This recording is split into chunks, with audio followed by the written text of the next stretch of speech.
Howdy, Grant. Morning.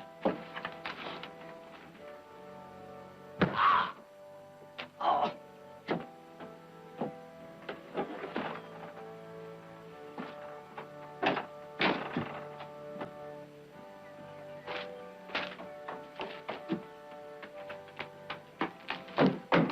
Wait a minute, honey. Wait a minute.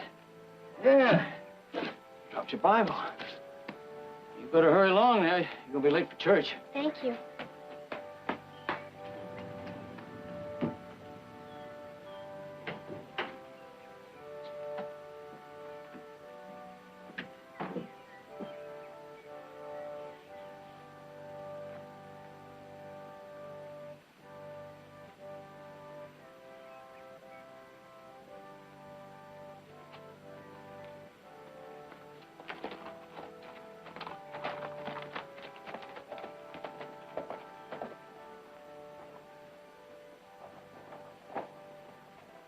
Hey, you! Stop!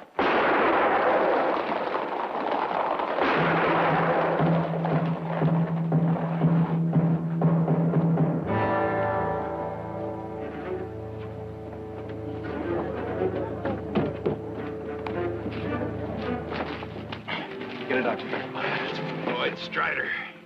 They busted him out.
You got it.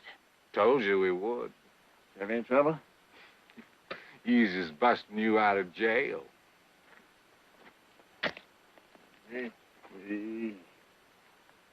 What happened to his leg? I don't know, Floyd. He was all right when we picked him up. Yeah, well, it's lame now. Maybe we'll leave him here. Yeah. They will put that pack on your back. You stay with it, partner. You'll earn yourself a mess of sugar. Come on, let's ride.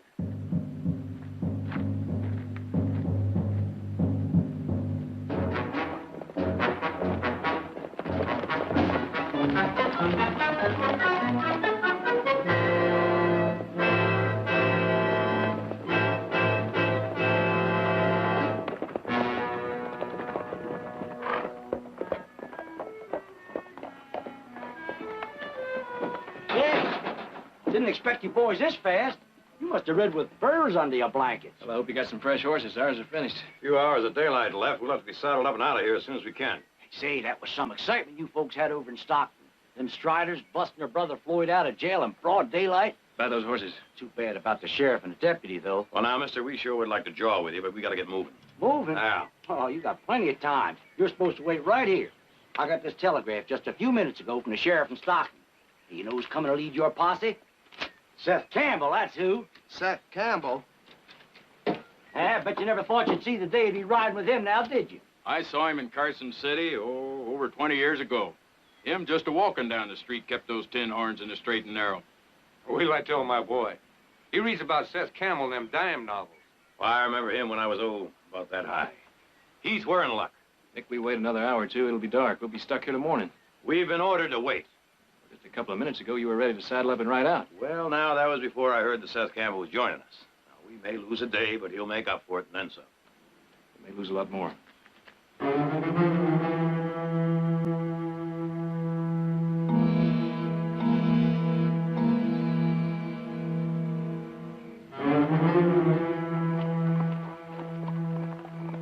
Here he comes.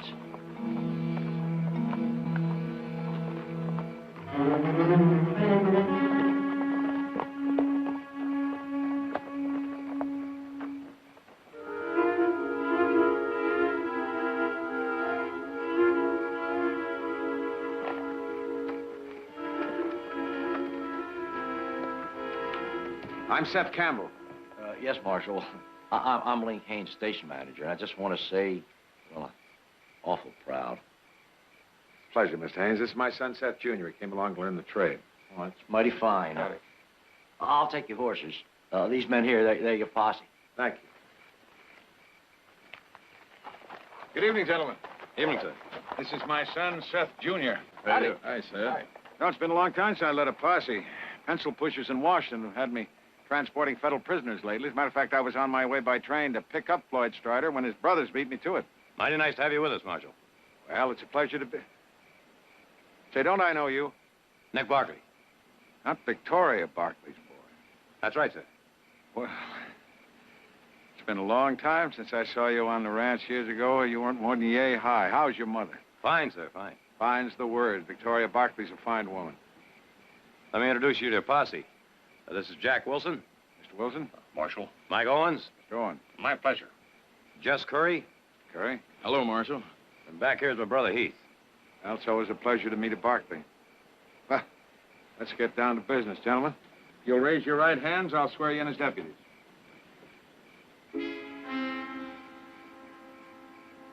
Stand up, please, Mr. Barkley. Raise your right hand.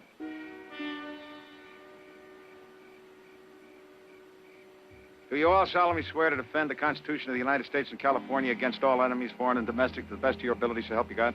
I do. I will. Well, now the way I see it, the Striders will head for Nevada over the Sierras. That's the way we figured it.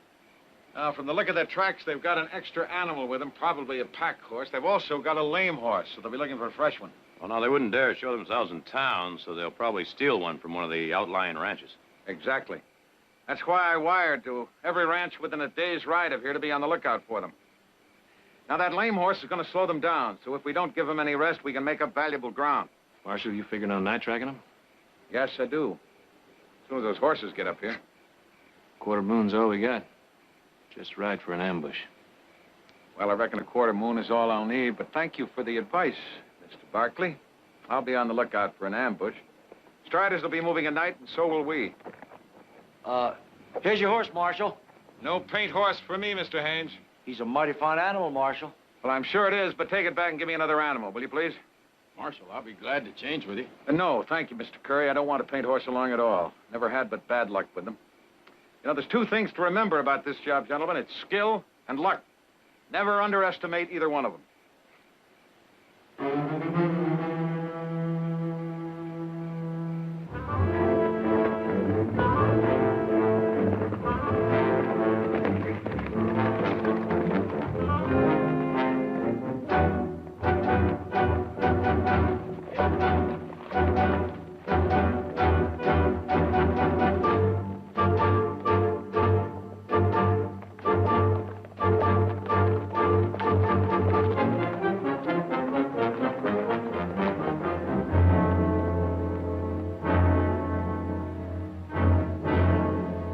Looks like that lame horse of theirs is getting worse.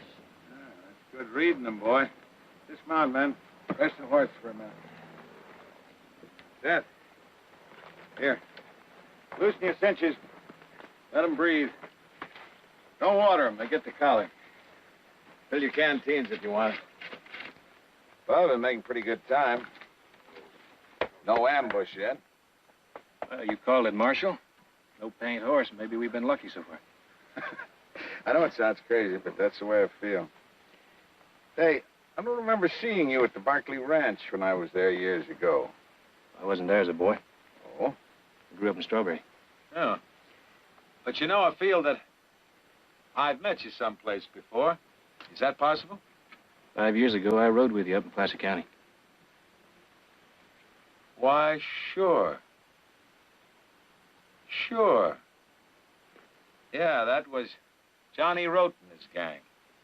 We nailed him pretty good, didn't we? Well, we did, didn't we? That's right, Marshal. You sure did.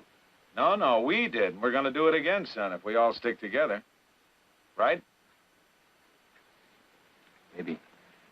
You know, it's a funny thing.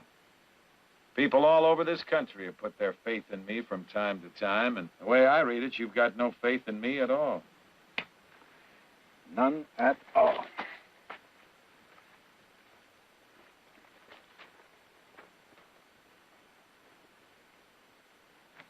Heath, so you've ridden with Seth Campbell before, huh? Yeah. Just how come you never mentioned it?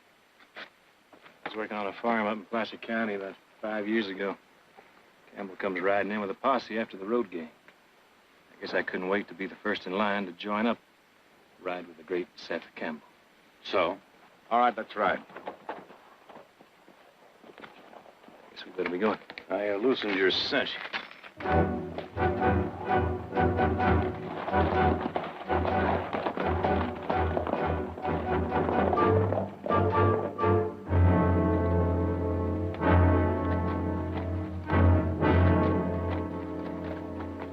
Floyd, Jeet, this no good pack horse is slowing us down.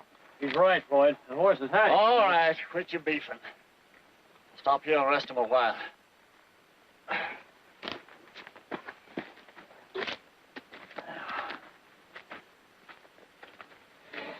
Lord, we're not getting anywhere this way. Why don't we just lose that old plug permanently?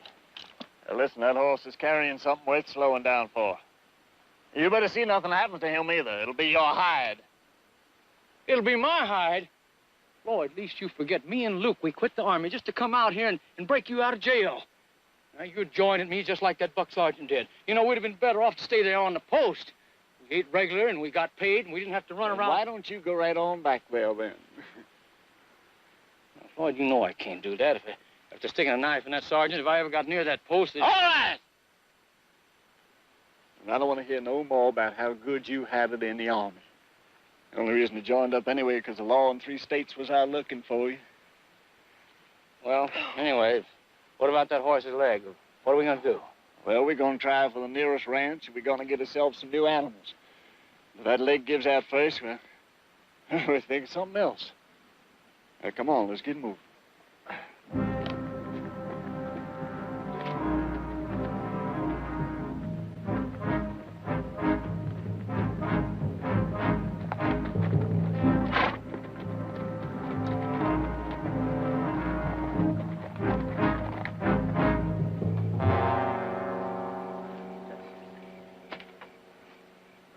How about another one, Marshal? Don't mind if I do.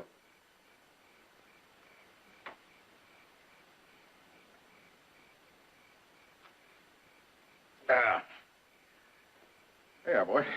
Just don't tell the temperance ladies on you, Daddy. I won't if you don't. Well, to get back to the story and finish her up. There we were. Old Bull Kimball and me staring down each other's gun barrels. No more than 5 foot apart. And the place was crowded with folks. I said, Bull, put down your iron or I'm going to have to burn you down. Knowing full well I'd never shoot in that crowd. Well, old Bull, he'd killed a couple of men in his time, but he wasn't pure mean. He said, Constable, tell you what, let's you and me arm wrestle. You put my knuckles down on the wood, I'll go peaceable. But you lose. You give me 2 hours to get out of town.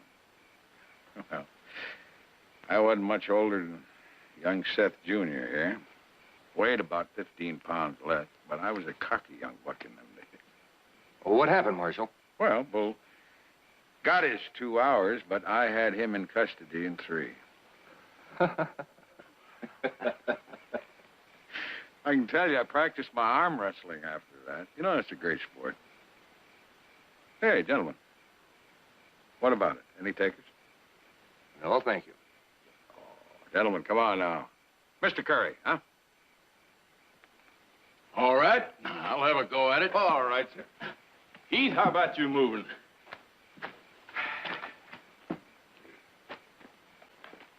There we go. Yeah. All right. On three, huh? 1, 2, 3.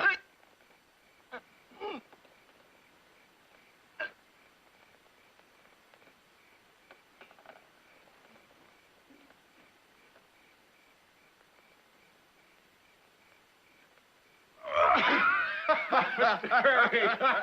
Well done, sir. I thought you had me there at the beginning. Oh, it's a pleasure, Marshal, believe me. A pleasure. Well, who's next? Nick Barkley, how about you? No. I think I better pass this time, Marshal. Heath Barkley. Come on, boy. Roll up your sleeve. Let's go. If you don't mind, Marshal, I think I'll pass too. Pa, it's getting late. You had a hard ride. Why don't we turn in? Well, son, I brought you along on this posse, but not as my nursemaid.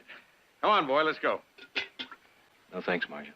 Oh, can't let's get away with that. You got a stout right arm there. Let's get at it. Oh, come on, Heath. It's no shame to get beaten by Seth Campbell. Kind of an honor, I'd say. Heath, he don't fight nobody under 80. How's about if we break the Marshal's right arm, Heath? Both arms? Oh, no. Let up on him, man. Let up on him. Heath may have good reasons for not wanting to indulge in a little arm wrestling. Personal reasons, maybe. Care to let us in on them? Or are they too personal? All right, Marshal. Good.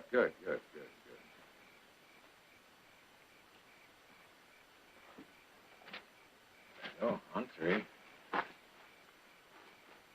1, 2, 3.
It's okay now. I'm all right, sir.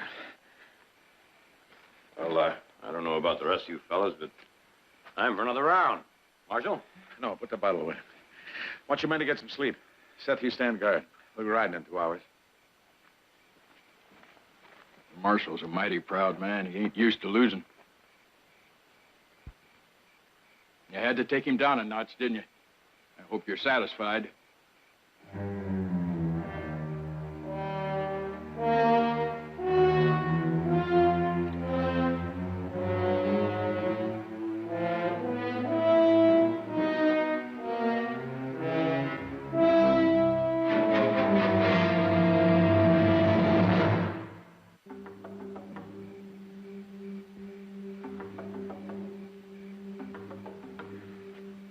Stay down. Stay down.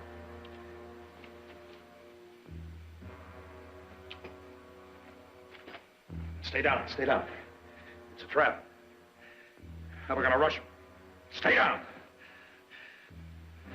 Pa? Take it easy, Pa. It's me. Well, let me have that. Let me have the gun.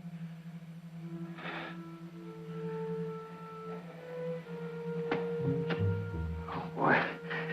Boy. Are you all right? Now, take it easy, Pa. Here. Yeah, fine. Let's get back. You need a little sleep, that's all.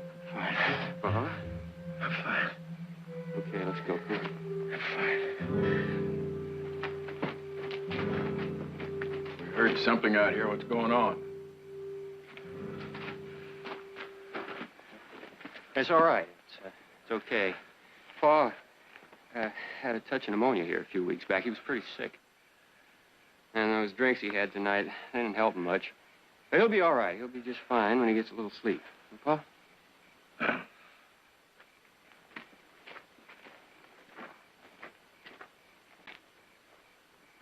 One of us is going to take over the watch. I'll do it. All right, Owens.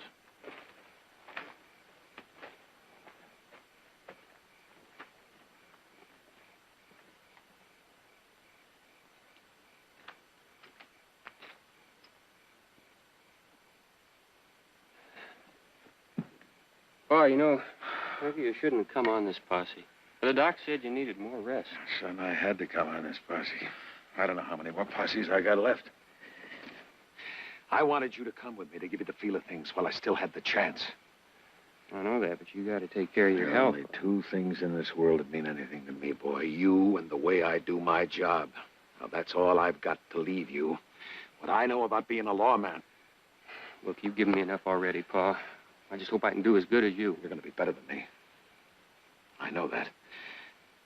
But I've got to teach you while I still got the chance. Do you understand that, son? Sure, Pa, I understand.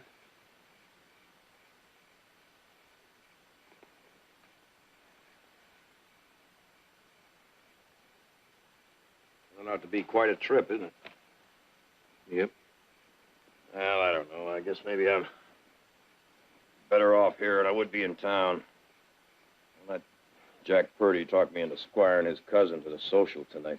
What'd she look like? Oh, no, never saw her. But I do know one thing. If she looks anything like the rest of them Purdys, I'm better off on this posse. Marshal Campbell. Could be his kid's right, you know. Old man, long, hard ride, just over a bout with pneumonia, too much to drink. He'll be fit as ever by morning after a good night's sleep. Could be.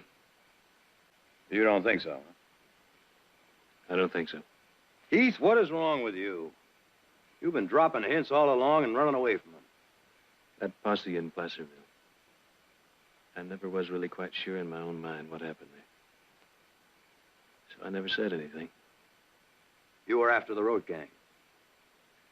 Like the marshal said, we nailed him, all right. But what he didn't say was we lost 3 good men doing it. Oh, that happens, Heath. It happens. Nick, I don't think those 3 men had to die. So you're blaming Campbell? I'm not blaming anyone. I'm just trying to think it through, see it as it was. There was the Rhodes ready to surrender. There was Campbell, yelling, "Take 'em, get 'em, take 'em, they're ready for the taking." It was like he wanted to fight. It was like he was out of his mind. Now, you could be dead wrong about that, Heath. I could be. You know, the road gang is a pretty tricky bunch. You don't hold up a dozen banks and get away clean, you know. Could be the old man thought they were setting a trap for him. Or maybe he knew something you didn't know. Maybe. Maybe if I'd tried stopping him, those 3 men wouldn't be dead.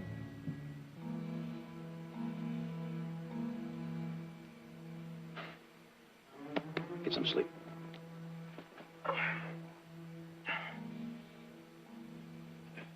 All right, boys, drink up. Let's get going. Today's the day we bring in the Striders.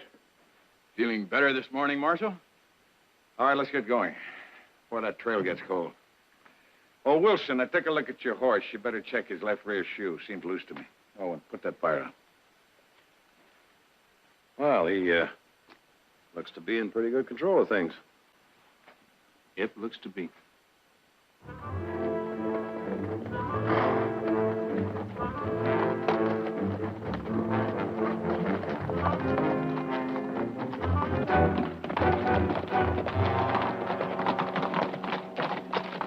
Lloyd, this animal's all give out. Yeah, looks like we're going to have to get rid of him. What are you going to do about that pack? You're going to ride up ahead to one of them ranches and come back with another horse. 2 if you can. Now get moving. All right, fine. See you. All right, come on. Help me get that pack onto my horse.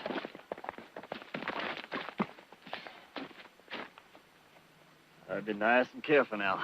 We're gonna need this baby.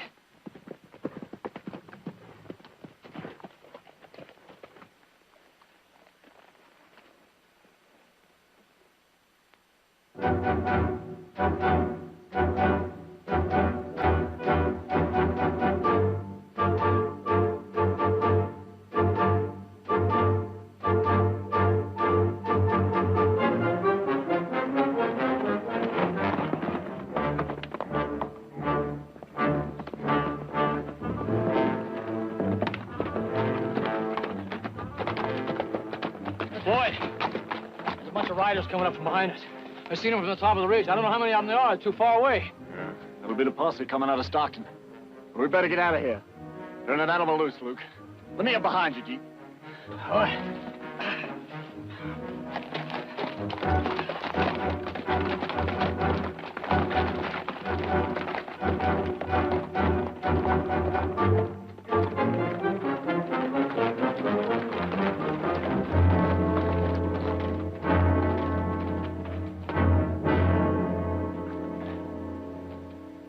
Boys, the trail's heating up. What do you make of these tracks, huh?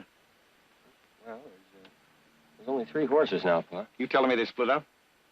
No, I'd say that Huh? they got rid of that lame pack animal of theirs. They probably shifted whatever it was carrying on to one of the others. There's 2 men are riding double now. That's right as rain. You got to track his eyes, Seth. Now, men, we'll be tangling with them soon. Now, some of you that haven't ridden posse are probably a little nervous right about now. But don't be, because once you get into it, it'll pass, believe me. The important thing is to do what I tell you. Remember, I've been at this for 33 years. Now, just have faith in me and do like I tell you. All right, let's ride.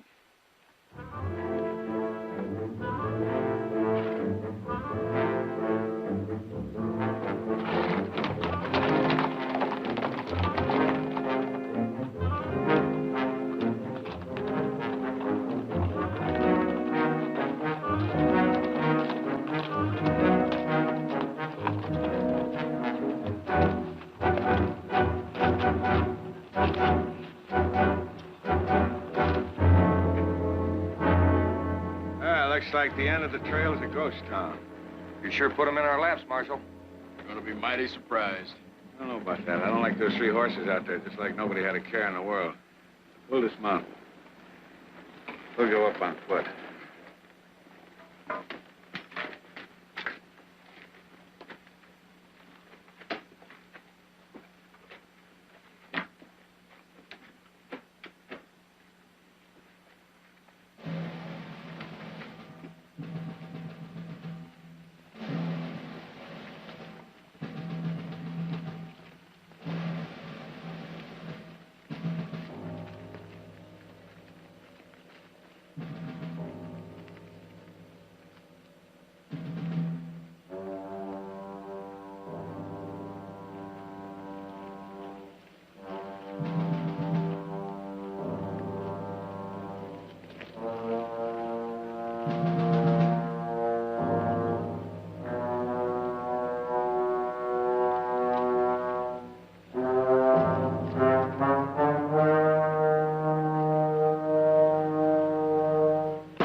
That's a Gatling gun. Wilson, Curry, I want you to take up your positions on the other side of the wall over there when I give you the word. And then when we start firing, jump the wall and rush them. Seth and I'll follow you. And the Barkleys will cover us and then come up and help us finish them off. All right, go. Get ready. Marshal, there's no cover out there. They'll be cut out. We're not going to let them get away. We're going to rush them now. They're not gonna get away. Their horses are back there. At least wait till dark. I gave those men a lawful order, and by heaven, they're going to carry it out. We're going to rush them. Now get ready. Marshal, we'll get those men, but rushing a Gatling gun in broad daylight is suicide. You've been given a lawful order. Now carry it out.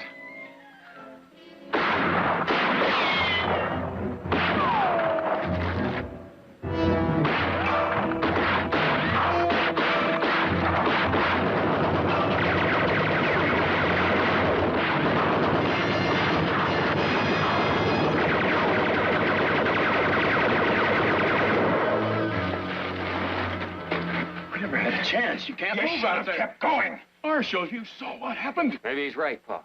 Don't you turn coward on me, boy. I take care of my men. That gun's already killed 2 of them, Marshal. Seth, you and me are gonna rush him. Let's go. Hold it, Marshal.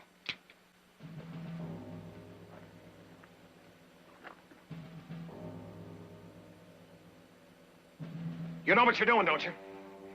You're interfering with a federal officer in performance of his duty. Nick, try and talk some sense into him. I'm afraid I can't do that, Marshal. He's right. I've got to go along with him. Suit yourself. You shoot me, it'll be in the back, boy. This is still my posse, and my boy and I are going in there. Come on, son. Pa! Pa, I didn't want to have to do that. Now listen, boy. 2 men are dead because of that gun. We keep rushing it head on, we're all gonna be dead.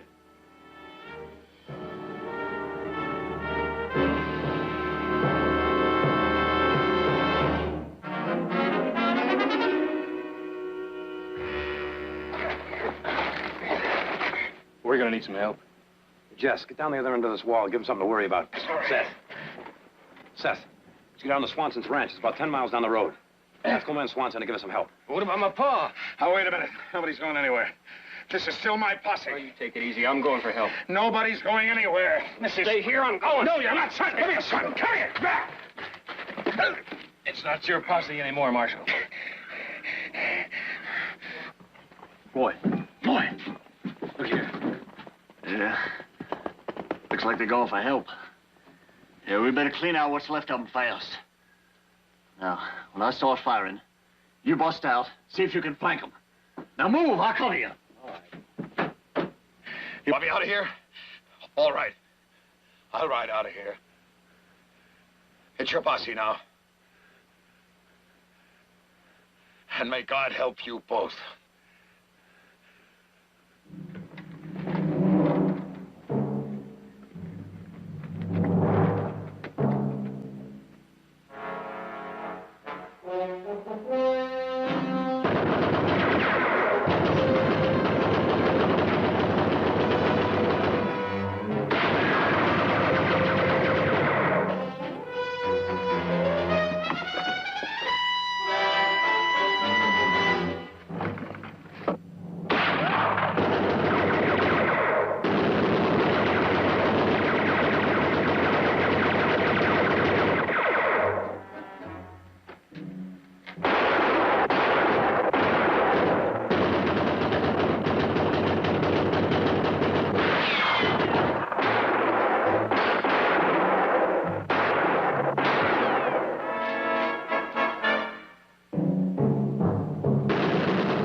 Curry's it.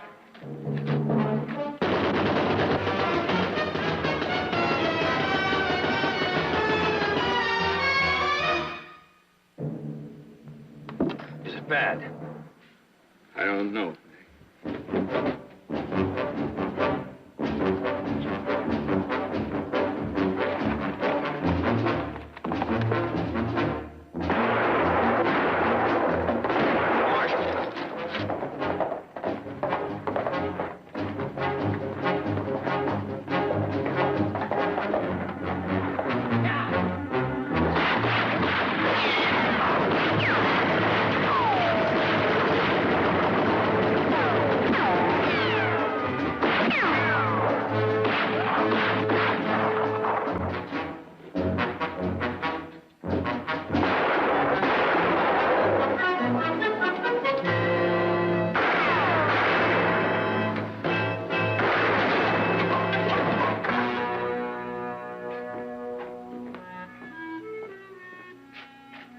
He's dead. Well, we got things to do. Gotta get these bodies back into town. Round up the horses, gather the men. Where's Seth Jr.? He was sent back for help. Help! Oh, yes. I remember. Let's get busy. Come on, give me a hand.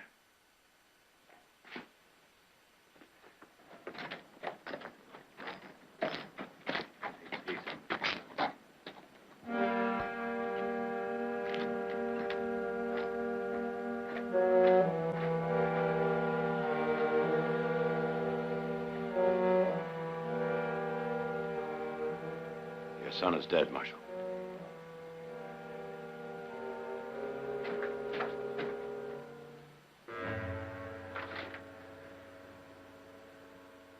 Just turned 18. Wanted to be a lawman.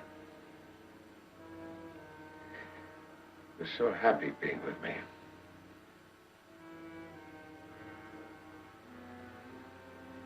Give me a hand, will you?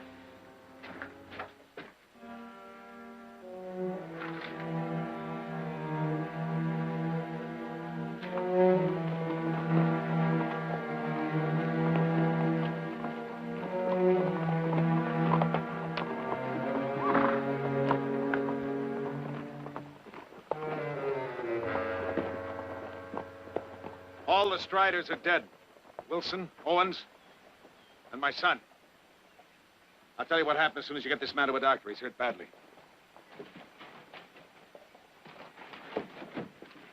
Now I'll tell you what happened.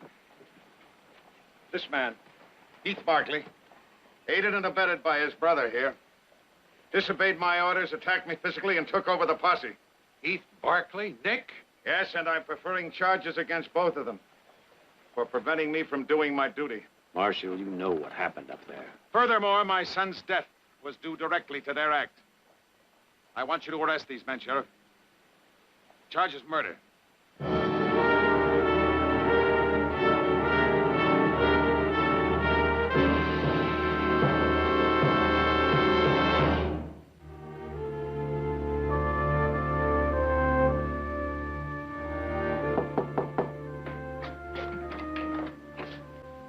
Seth? Victoria, good to see you.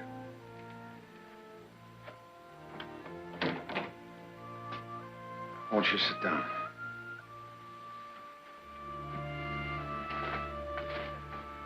I had hoped to call on you, Victoria, but somehow, after all this... Seth, I wanted you to know how badly I feel, how badly my whole family feels about your son. He was a good boy. He always tried to do the right thing. That's the way he died. I knew you'd understand, Victoria, because you've always been an understanding woman. I remember your kindness to me the first time we met. Do you remember where that was?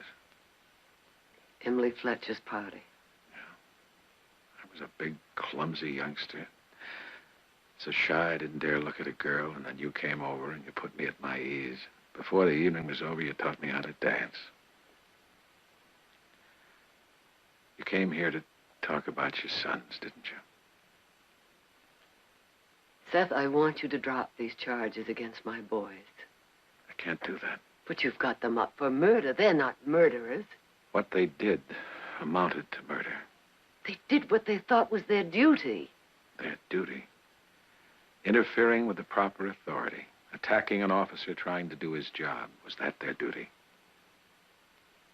At the time they took over, were you really the proper authority? Well, at the time they took over, I had a commission as a federal officer. I had warrants for the Strider brothers' arrest in my pocket. And I had duties that I was sworn to carry out. Yes, I'd say I was the proper authority. He says... I know what he says. But I'm interested in what you say because I respect you, Victoria. Now, after seeing me and hearing me, would you say that I look or sound like an insane man? Aren't I pretty much the same as I've always been? Neither Heath nor I ever said you were insane, but there are such things as, well, lapses. I don't have lapses, Victoria. Your son is dead, killed by the Striders. Now, putting Nick and Heath in jail for the rest of their lives is not going to bring him back. You don't understand.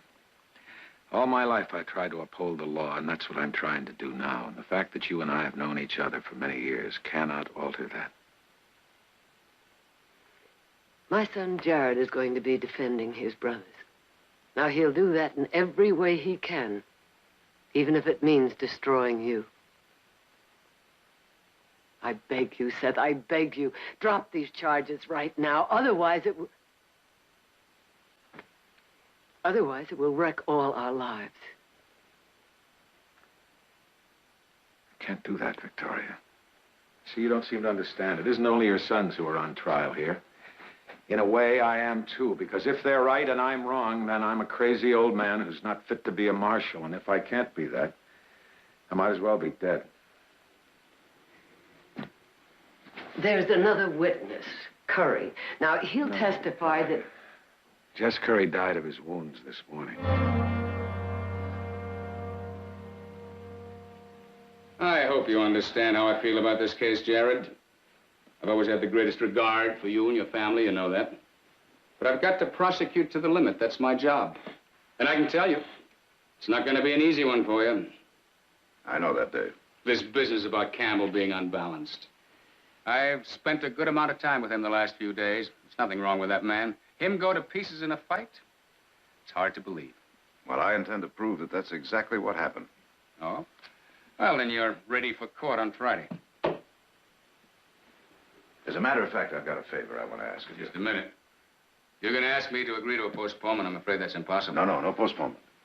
I want you to agree to a pretrial investigation at the site of the alleged crime, just to see if it was reasonable to rush that Gatling gun. Not so many years ago, Seth Campbell and two soldiers charged up a hill into the face of a platoon manning a battery of cannon. Now, maybe that was unreasonable, but the President of the United States personally pinned a medal on Campbell's chest. And I say it was a different Seth Campbell in a different situation. Different? In whose judgment? Nick's, Heath's, you, and you. If you were in a jury, would you accept their word over that of a professional soldier, a professional lawman? Dave, all I'm asking is that we go out there and see for ourselves. There's nothing to see, nothing. Nick and Heath claimed that it was suicide to rush that Gatling, but Campbell rushed it, and he not only survived, he killed Floyd Strider. Now, even if he'd failed, they still had no right, legal or moral, to defy his authority, because they had sworn an oath to obey him. And what if he wasn't fit to command? They had no right to make that judgment. Dave, these are my brothers I'm defending. And it was at this point that you gave the order to rush that Gatling while Nick and Heath covered. That's right. Was that when... That's when Heath Barkley tried to prevent my orders from being carried out. But those orders were carried out, weren't they? The man was killed. I object. I mean, Jared, I think you're forgetting yourself. The marshal isn't on trial here. You'll have a chance to cross-examine in court. No, Mr. Dagler, I think it's high time that this entire thing was straightened out once and for all. All right. Heath, what happened next? That's when the marshal ordered another rush. And you thought that was a mistake? To rush that tower in broad daylight without cover? Yes, I thought it was a mistake. And I did too, along with Curry. Wait a minute. He can't speak for Curry, Jared. And the rest of this is merely the opinion of your clients. All right, let's get on with it. By all means, Mr. Barkley. It was at that point that your brothers attacked me and took over the posse illegally. You deny that, Heath Barkley? No. I really don't know what you're getting at. As far as I can see, this whole thing merely strengthens the position of the prosecution. Now, I don't mind, but you really feel you want to continue? Yes, I do. Marshal, was your son with you when you came to? Yes, he was. What condition were you in? Well, other than a slight headache, I was fine. And that's when Seth Jr. left you. Yes, it was. The fighting continued. Seth went for help. What happened then? Well, as I say, the fighting continued. And... Well, it was then that I made a resolve that I was going to get out of it. Matter of fact, I'd been physically forced to stay out of it. I decided to give the Barkleys their head. So I left. But I was still head of that posse, Mr. Barkley, and I wasn't going to let the Striders get away. I don't see any reason to continue this. The main facts have been established. Not quite. Seems to me we still have a question of the Gatling's field of fire. Now, I suggest that we set the conditions up as they actually were when the fighting broke out. Marshal, I've got a man up there in that tower. He's going to fire that gun on my signal. Can you remember where everyone was when you ordered them to rush that gun? Yes, of course. Wilson and Curry, they were behind the wall there, positioned to rush. And, well, the rest of us were all right over here.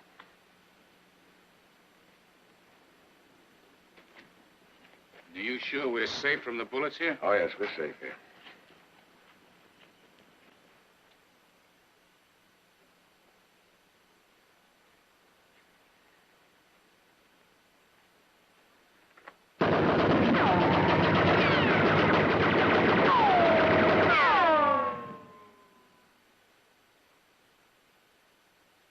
Dave, are you going to tell me that a rational man would send anybody into this field of fire? What's all this nonsense about a field of fire? When you're in a firefight, sir, you don't sit there like a rat in a trap. You attack. That's when you mounted your horse and jumped the wall. Yes, that's right. That's when I mounted my horse and jumped the wall, and if I hadn't, your two brothers would have been slaughtered. Slaughtered? Heath and Nick was safe from the Gatling gun behind the wall. Safe, were they? Well, one of the Striders had flanked them, and if I hadn't spotted them, they both would have been killed. Nick and Heath were busy with two of the Striders. Floyd was up in the tower with the Gatling. Now, where did you spot another Strider? Right after I'd mounted my horse. Spotted him in the alley down there. I wheeled, and I fired. You wheeled and fired where? There.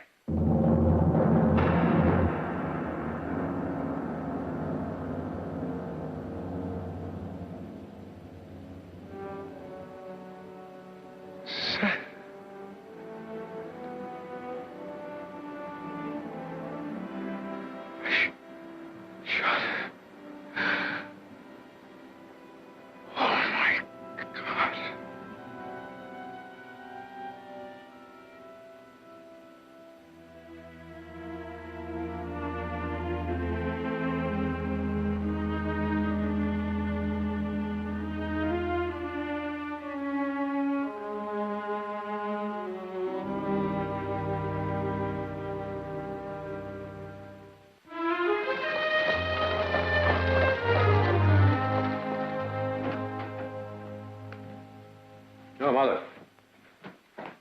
How'd it go? He's gone. It's one of the saddest things I've ever done, putting him on that train. How was he? Oh, very confused. I don't think he'll ever get used to the idea that his son is gone. Have a great career end like that. Well, you all did the best you could. By the way, we've been invited to the Claytons for dinner tonight. Oh? Oh, say, Nick, that reminds me. What?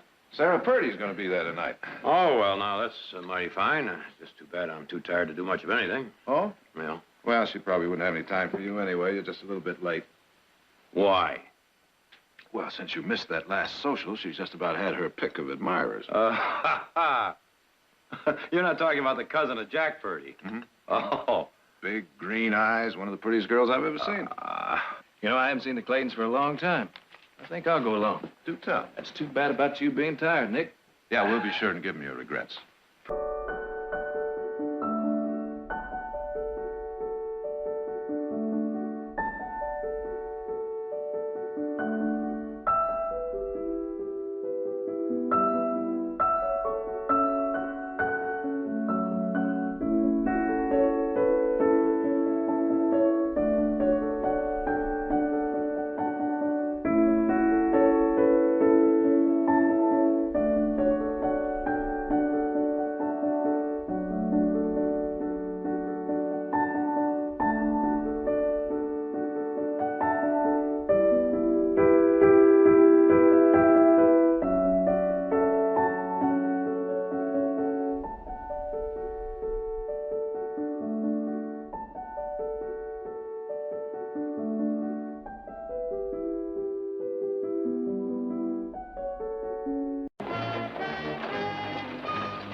Just fine. Come on over here. I want you to meet my brother.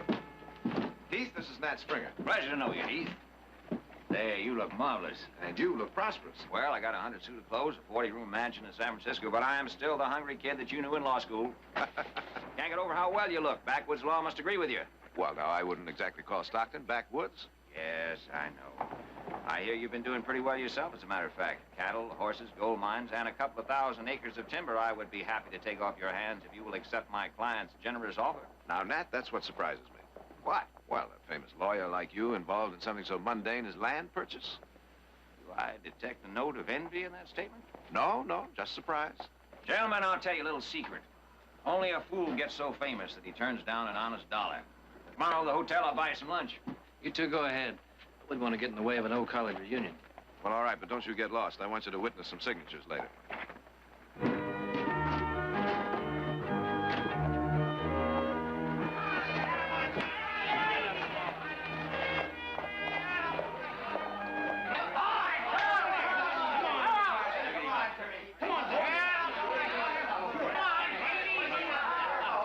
$10 says he won't make it.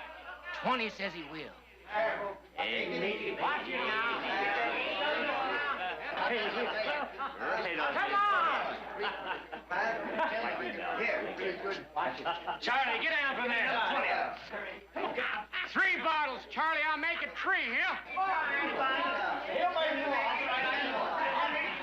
Come on now, Charlie. I'm counting on you, boy.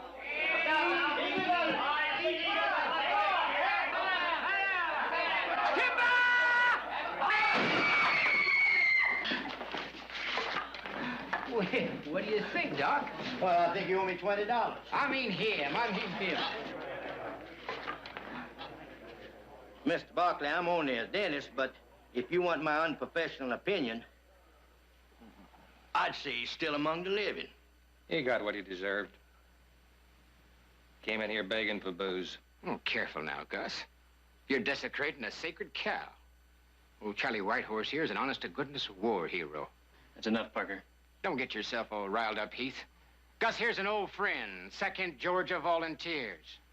Just want him to know the truth about Charlie so he wouldn't call him a bum. See, old Charlie here's got a nose like a hound dog. One day he's sniffing around Chickamauga.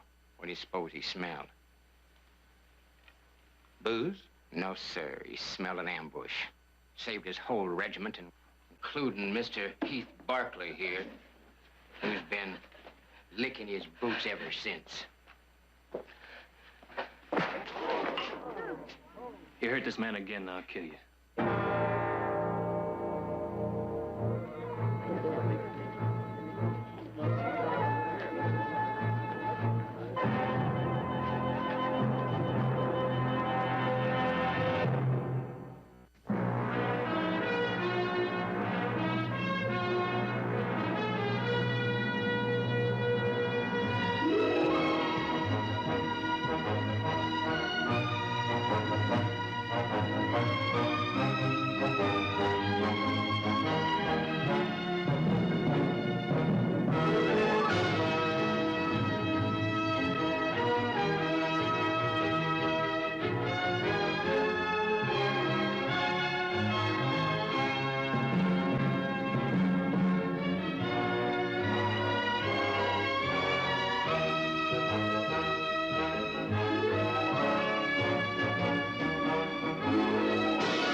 Come on, you used to be the biggest eater in the regiment. In fact, you were the only man I ever knew that actually liked hardtack. I think about those days. You know, we got a half a dozen broncs that need busting. You get yourself in shape. I'll talk to Nick. Nick will never take me back. He would if you'd quit the booze.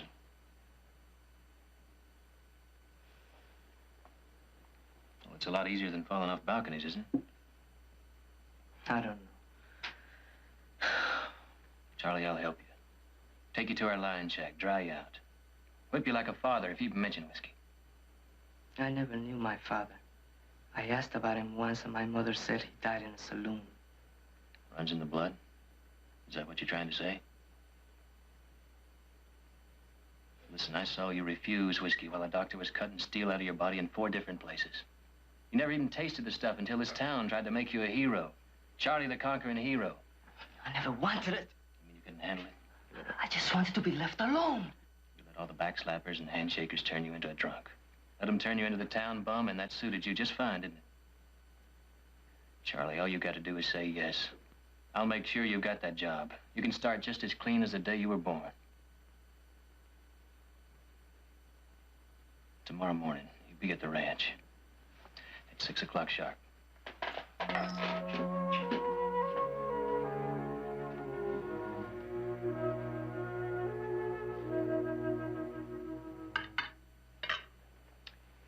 You know, I was just thinking. Maybe we ought to invite Mr. Springer for dinner. Roast pork and apple pie might make him a little more receptive. Don't kid yourself, Mother. He's not interested in the home cooking. All he wants to do is go back to San Francisco and tell that client that he got the land for a lot less than he expected to pay.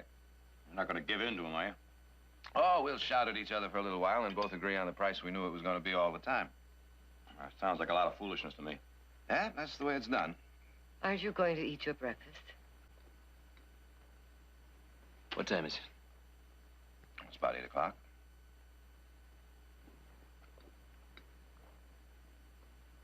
You don't really expect Charlie to show up, do you? He just might straighten out if people around here would give him a chance. How many chances does it take? Quiet, please, please. This is an act of reverence, and it deserves your most reverent attention.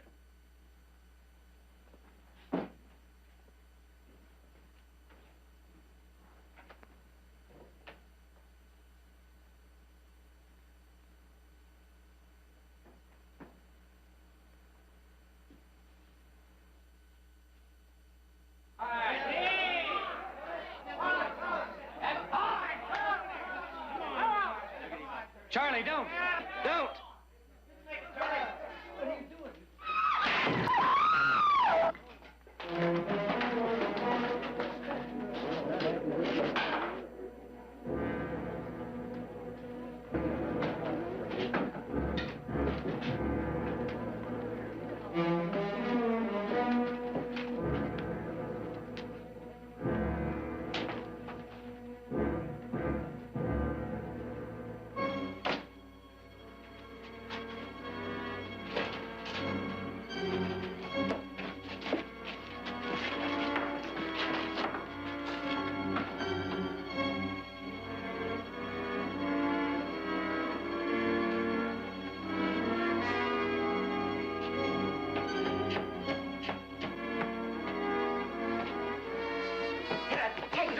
Take it easy. It was an accident.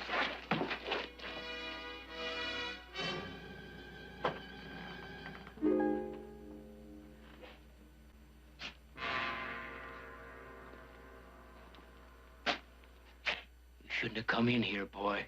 You just made the sorriest mistake of your life. Sheriff, this way, quick.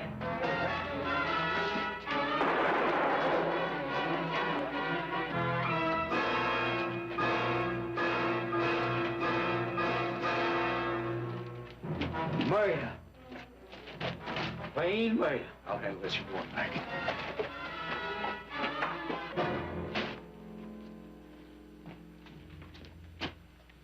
Don't waste your time. As dead as you get.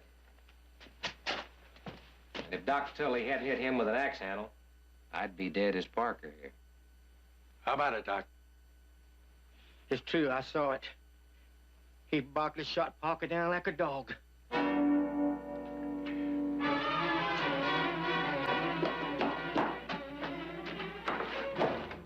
Too bad your brother wasn't killed. It'd been easier than hanging. Heath, are you all right? He's got a lump in his head, but I don't think it's serious. Jared, they say I shot Parker. I know. I might have killed him with my bare hands, but not with a gun. 2 eyewitnesses saw him shoot Parker. 3 more saw him come in the barn, and maybe a dozen others heard him make threats. And the barrel of his gun was still warm when I got here. Heath, tell me what happened. I walked into the barn. I saw Parker and that other friend of his. Go ahead. That's all I remember. He's got a bump on his head. It's a wonder he can remember anything. 2 eyewitnesses saw him shoot him. Said they saw him. I'm not a lawyer, Jared. I'm not going to argue with you. But this is something a jury will have to decide.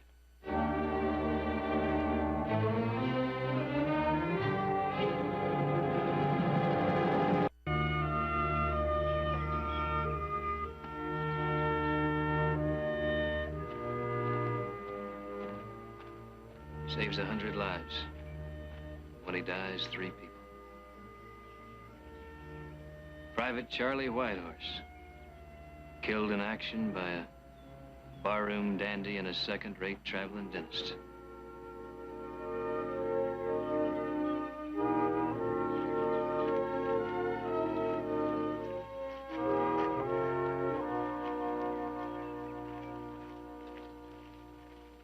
Hold that, May.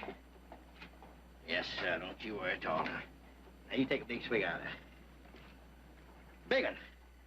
Ain't gonna hurt you. You feel better, don't you, huh? Afternoon, Jared. Afternoon, Doc. Don't let me interrupt. Just go right on with whatever you're doing.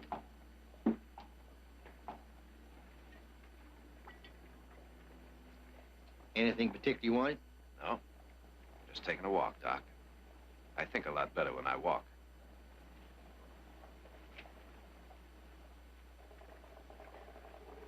I hear they got a date set for the trial. A week from Wednesday. Judge Lansbury. What a mess. What a terrible mess. That little stunt that killed Charlie, Doc. People say that was your idea. God forgive me. I never thought he'd do it. Well, I wouldn't worry too much. Man's liable to think up all kinds of crazy things when he's had too much to drink. You'd like to make a fool out of me, wouldn't you? You'd like to get me up on that stand and say old Doc Tully was drunk, that this whole thing's a figment of his imagination. But it isn't. It happened. I saw him. He was insane. He shot Parker down like a dog. Where were you when the shots were fired? Well, I was over there by the door. Why'd you come in here? Why'd you go back in the barn with Doc Tully? I come to get some help. You must be some kind of a clairvoyant. What's that? You came for help before the shots were fired? Obviously, you knew something was going to happen. Well, I didn't figure they were sitting down to a game of cards. Did you see Parker go in the barn? No. Then how'd you know he was in there? He guessed. The same as your brother. Mr. Vanderveer, what a coincidence. I was just reading your statement over at the sheriff's office. Did you like it? Fascinating. I didn't believe a word of it. The sheriff does, and the jury will. What surprised me the most was that part about your being a land speculator. Well, that shouldn't surprise a smart fella like you. I don't remember ever seeing any deeds registered under the name of Vanderveer. Atlas. That's the name on the deed. We were partners. Until your brother shot him down like a dog. You and Doc Tully keep using that same phrase. Shot him down like a dog. It's an adequate description. Funny you both should come up with the same one. Not as funny as that story your brother came up with.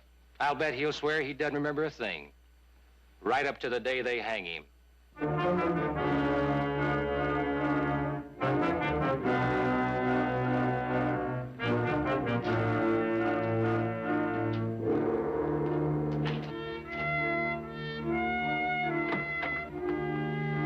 We brought you some dinner. No, thanks. I'm not hungry. Oh, we saw Heath. Yeah, he finally found out what's wrong with old Sheriff Madden's stomach. It's his wife's cooking. Hey, we got a letter from Audra. Rained the whole time she was in Rome. She got 3 proposals the first day she was there, though. One from a bona fide duke. How do you like that? Jared, do you think it's fair not telling Audra about this? What good would that do? And, Mother, will you stop fussing around with that? Well, you have Look, to have I something. said I'm not hungry. Oh, you better come on home and get yourself some rest. You're going to be all burnt out by the time that trial starts. You take care of you, Nick. I'll take care of me. Well, maybe Heath's memory will come back. Even if it does, even if he screams his innocence to the heavens above, 2 eyewitnesses are going to stand up in court and swear that they saw him shoot Parker Atlas down like a dog. Parker Atlas wasn't worth his salt. That may be, but he was the son of one of the most respected ranchers in this valley, and don't think that won't count with the jury. And you want to talk about motive? There isn't a man, woman, or child in Stockton who didn't know how Heath felt about Charlie Whitehorse. Jared, I'm sorry. I saw a light here. I didn't know you had company. That's all right, Nat. Come on in. Nathan Springer, this is my mother. How do you do, ma'am? My brother, Nick. Howdy. How do you do, Nick? What are you doing here, Nat? I thought you went back to San Francisco. My wife threw me out of the house. She literally threw me out of the house. She said, Nat, you haven't had a vacation in 6 years. If you don't get some rest, you're going to drop dead from a heart attack. That's all I had to hear, so I grabbed my bag, came back to Stockton, found the softest bed at the hotel, and there I intend to sleep for 2 solid weeks.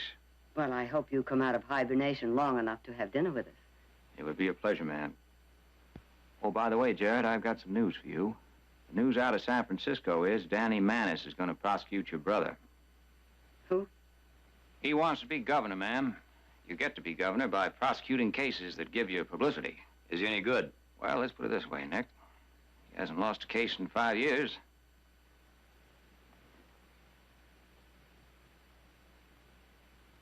Oh, I wouldn't lose any sleep over it. He'll be up against the best. Well, I guess I'll run along. Pleasure meeting you, ma'am. Nick, pleasure meeting you. Same. Jared, if you need any help, just holler. Just a little vacation, huh? May we proceed with the selection of the jurors, Mr. Manis?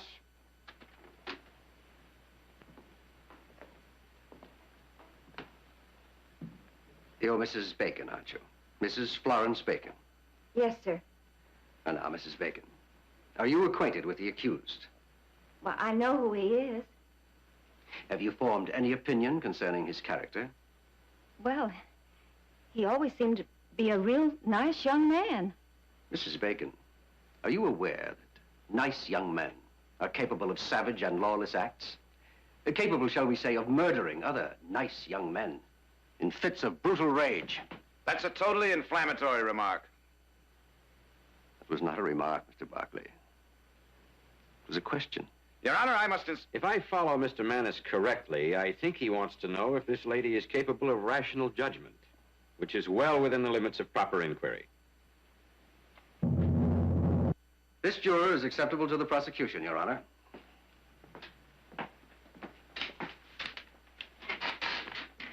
You're smiling, Mr. Hudson. Is there something about these proceedings that amuses you? Very well, then. Let me ask you this.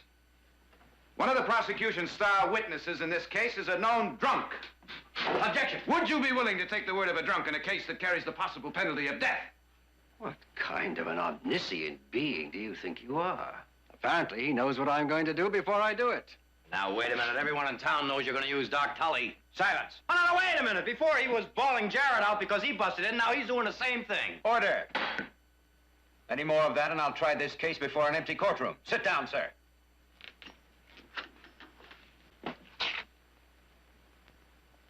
Gentlemen, I think we had better adjourn until tomorrow morning.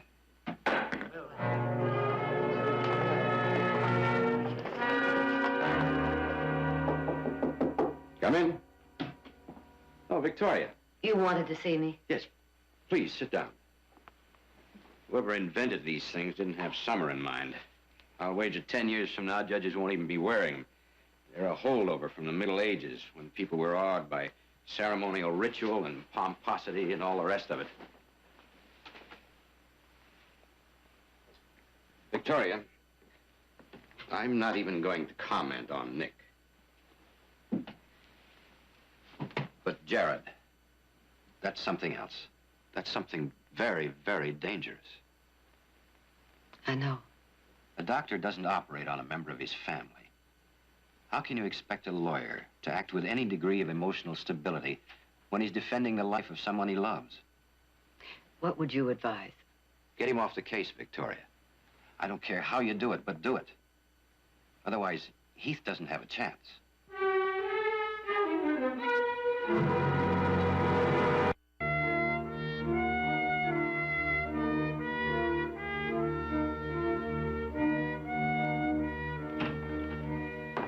Jared?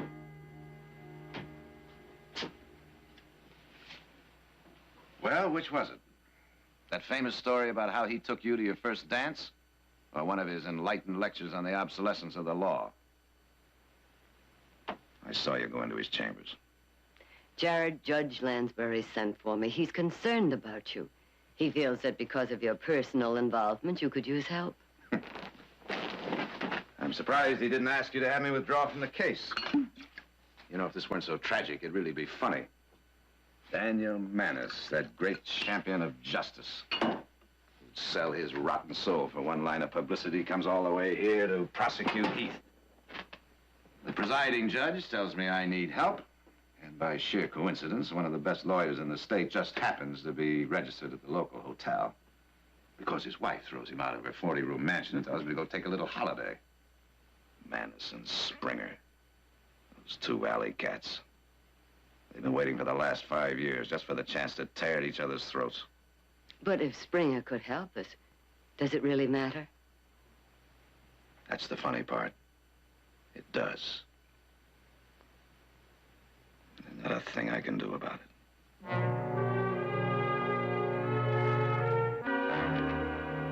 Let the record show, Your Honor, that in addition to myself, the defendant will be represented by Mr. Nathan Springer of San Francisco.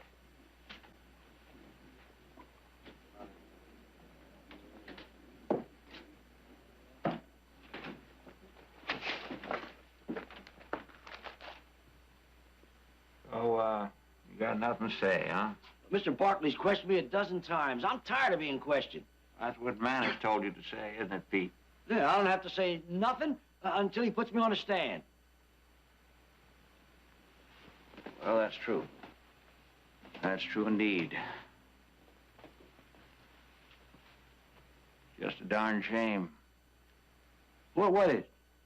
Little fellas like you, always getting caught in a squeeze. What do you mean? Well, it's obvious, isn't it? Not to me, it's not. Pete, let me give you a little lesson. Money is power. In San Francisco, I could have you killed for a dime. I saw what I saw. Oh, I'm sure you did, Pete. Mr. Springer, I saw what I saw. Mr. Perkins. Come on in. Here's your answer from Chicago.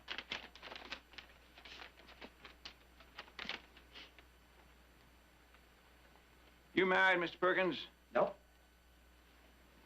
Who do you talk to mostly? Now, look, mister. Anything that comes in over my wire is strictly confidential. An honorable man. Well, now, that's hard to come by these days. Thank you, sir. Heath was out of his mind, insane. He fired once, bam! He fired twice, bam! And then Parker failed. Then I went back here, and I got this axe handle, and I sneaked up on him.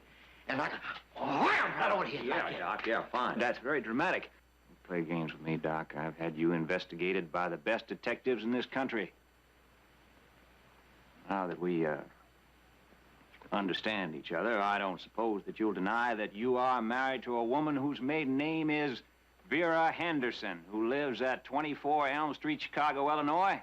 Well, what's wrong with that? Well, nothing, Doc, nothing. Except that you are also married to a woman whose maiden name is Alice Duggan, who lives at 111 Randall Terrace, Kansas City, Missouri. You trying to blackmail me, that's what you're doing? Oh, Doc, temper, temper. The first time Charlie Whitehorse fell from that balcony.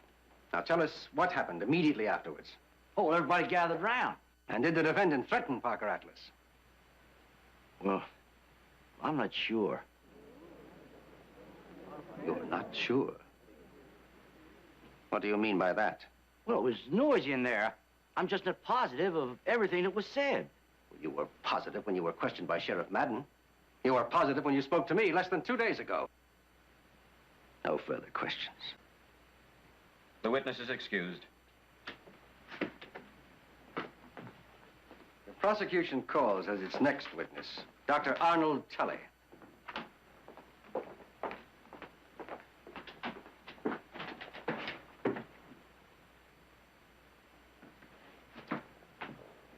Mr. Manus, I'm told that Dr. Tully is not in the courthouse, that he left Stockton late last night.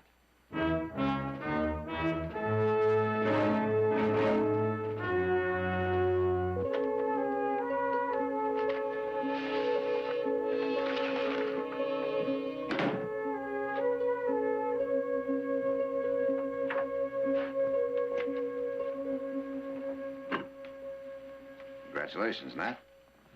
Oh, thank you, Jared. Thank you.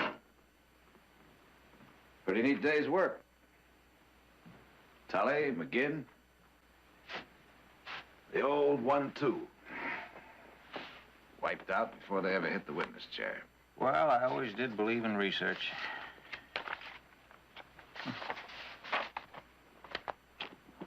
Thought you'd be happier.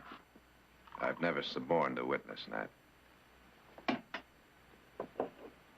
The idea is to win. The idea is justice.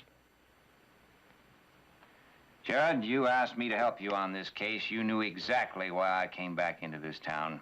I need you and you need me. Let's stop your wailing about legal ethics. Right now, I'm just trying to save that boy's life.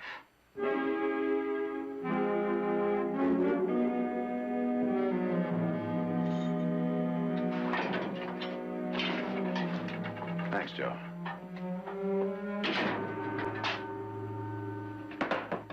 Why so glum? You should be dancing a jig. Don't you realize that half the prosecution's case went right down the drain today? I didn't like the way it happened. All that happened is that a couple of liars lost their nerve. Is that all there was to it? Heath, a trial is a very unpredictable thing. You never know how a witness is going to behave till they get right into that chair. Somebody got to McGinn. Somebody got to Tully. Process of elimination. I picked Springer. Jared, I've never known you to compromise before. Don't start now.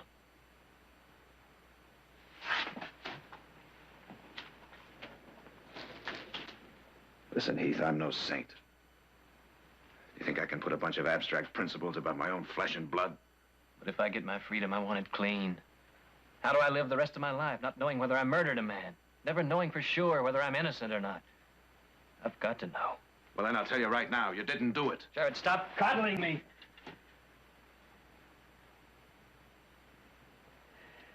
I'm not sure anymore. I think and I think. And I know what Charlie meant to me. And I think about seeing him on that filthy barroom floor, wasted and disgraced. Why wouldn't I kill somebody who did that to him? Because I know you're not built that way. Jared, I could have done it.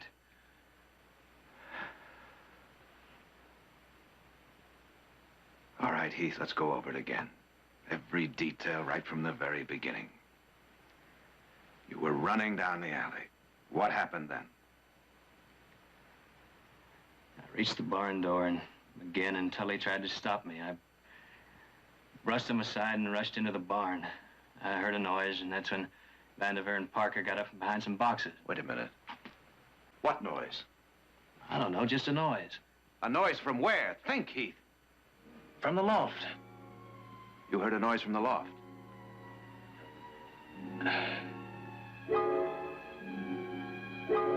TJ. TJ Dice? Dice was in the loft. Jared, he must have seen the whole thing happen.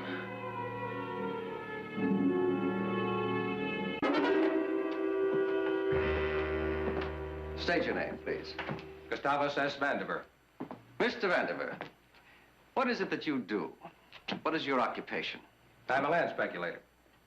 And I take it you own land here in Stockton? No, Mr. Atlas owned the land. We were partners. Well, how long did you know the deceased Parker Atlas? I met him during the war. Same company. Hey, look. I've turned this town inside out and upside down. He's gone, Jared. Nobody's seen him since the day of the shooting. I bumped into him, and Keep looking, Nick. that's when we decided to become partners. All right. Now, Mr. Vandiver, please. Tell us all exactly what happened after you and Parker Atlas entered that barn. We kept quiet, hoping he wouldn't find us. He? Well, Heath Barkley.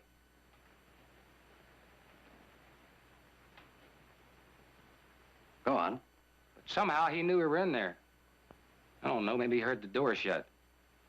But he knew, and he came to get us. Mr. Vanderbilt, exactly what do you mean by get? I mean kill. It was written all over his face. Craziness. He was practically slobbering at the mouth. Well, Mr. Vanderbilt, what, if anything, did you do? Well, we didn't stand still, and we didn't have many choices. The back door was the only way out. So you headed immediately for that back door? That's right. The first thing I knew, I heard a shot. That one missed. And then as I was trying to open the door, Barkley rushed up behind Parker. He shoved his pistol into Parker's back. That was the one that did it. Parker's dead before he hit the floor. Mr. Vanderbilt, how is it that you survived? Doc Tully. He hit Barkley with an axe handle.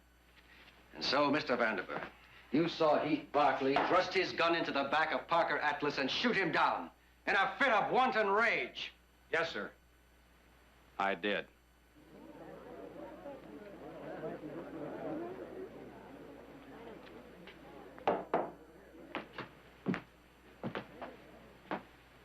You're a witness.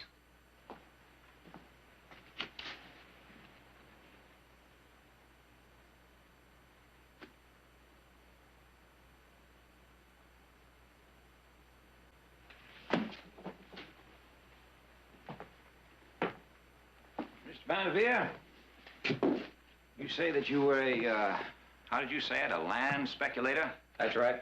In Denver? Around Denver. And you met the deceased Parker Atlas during the war? That's right. Would you say that you served with distinction? Well, I like to think I did. Mm-hmm. You two were in the same outfit, weren't you? The second, what was it, the 2nd Georgia Volunteer? He was a lieutenant, I was a sergeant. Sergeant? That's right. Well, that's odd. Got you listed here as a private, Private Gustavus S. Vanderveer. I would like to see what that is, please. It's an official document from the archives of the 2nd Georgia Volunteers. The names of men who deserted in the face of enemy fire.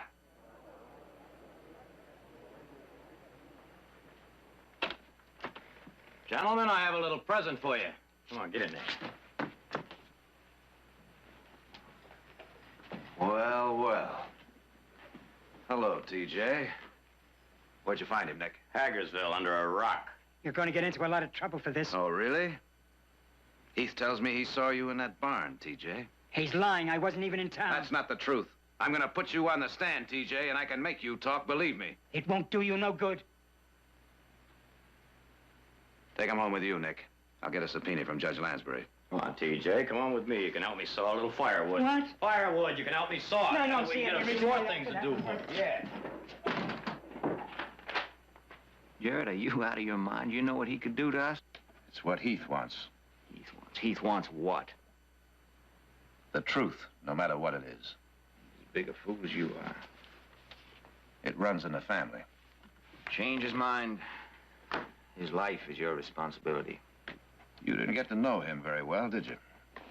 What's the matter with him? Has he got a guilty conscience? Well, let me tell you something about human nature, Jared. In a week, he'll be down on his hands and knees, thanking God for his deliverance. I've got an eyewitness, Nat, and I'm gonna use him. You're gonna hang your brother, that's what you're gonna do. Now, that wouldn't bother you very much, would it? The only thing that gives you any pain is the thought of losing to Manus. You're the loser, Jared. He's your brother.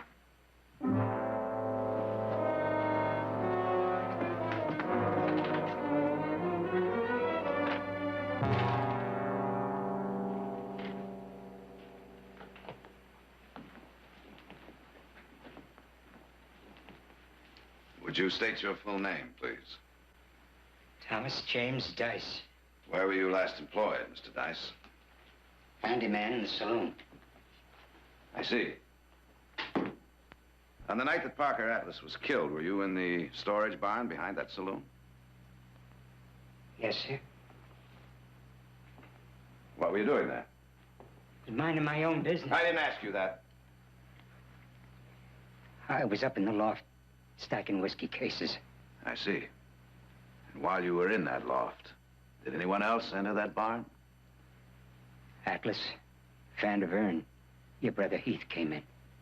Will you tell us what you saw, Mr. Dice, after those men came into the barn? Nothing. Did you have your eyes shut? No.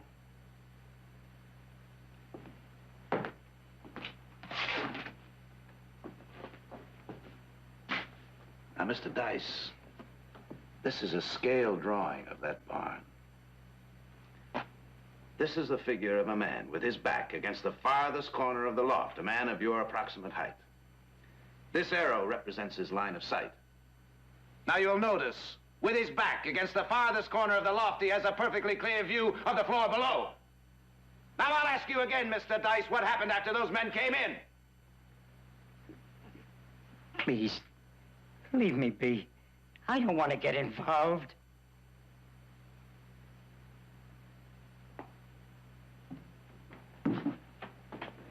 You don't want to get involved. All my life, I've lived clean. Never no trouble, never. Walk away. Don't get yourself mixed up in other people's messes. Have you ever for one brief moment thought what it would be like?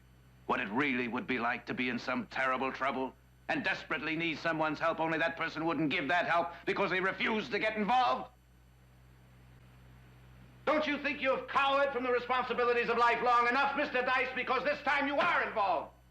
You were in that barn and you saw Parker Atlas killed. I know it, the judge knows it, and the jury knows it. And if you refuse to tell us what happened, you'll not only be guilty of perpetuating a worthless existence, you'll be criminally guilty of withholding evidence.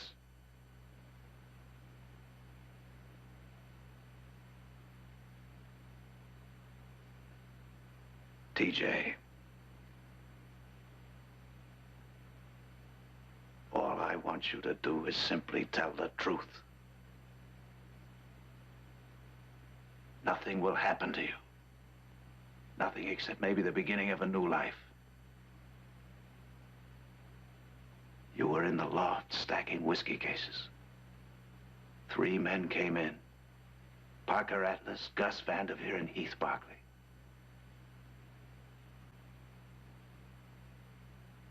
What happened? They started to argue, the 3 of them. Then Atlas moved toward your brother. They were going to fight it out because of what Atlas had done to Charlie Whitehorse. The other fellow, Vandiver, he moved up behind Atlas and pulled his pistol. But he kept it hid behind Atlas' back. Go on. About that time, Doc Tully came in and picked up an axe handle. Your brother Heath didn't see him because he was watching Vandiver. He must have known that Vandiver had his pistol out because he said, "Get away from there." That's when it happened. Doc Tully swung the axe handle and drove your brother forward into Atlas, and Atlas got pushed back, and well, that's what did it. Did what? Killed him. Killed him? Yes, sir. Are you stating under oath that it was Gus Vandiver's pistol that discharged and killed Parker Atlas? Just a minute. Mr. Barkley's gun was fired. It's here as evidence. Yes, but Mr. Vandiver fired it. He told Doc Tully that if they didn't blame it on Heath, they'd have more trouble than they could handle.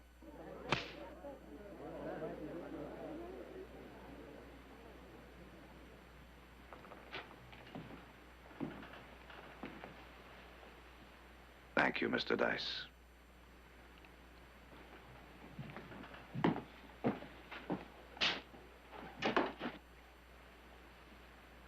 Mr. Manis, do you have any questions? No questions. Case dismissed.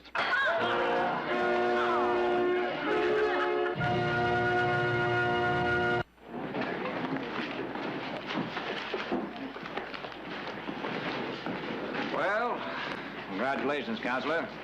But I still think you were wrong. No reason for you to take that risk? There was plenty of reason, Mr. Springer. I had to know the truth. So long, Gerald. Goodbye, Dad.